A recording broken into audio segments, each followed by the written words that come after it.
Next stage is I'm going to apply a rubbing compound. So I've got two polishes here. They're both automotive, and this is a heavy duty rubbing compound. I'm going to follow it up with a super cut.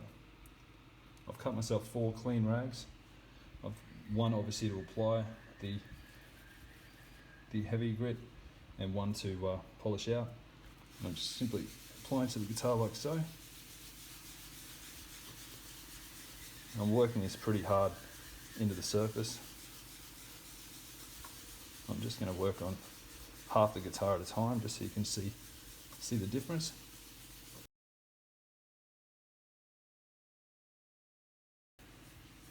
So this is just off one application. You really start seeing a difference with this lower bout compared to the top of the guitar, which isn't anywhere near as reflective. So as we come back across the guitar, you can see we're getting that nice reflective glossy look to the guitar. So as I said, I'm going to polish the entire guitar over 3 times using the heavy grade, and then move to the super cut.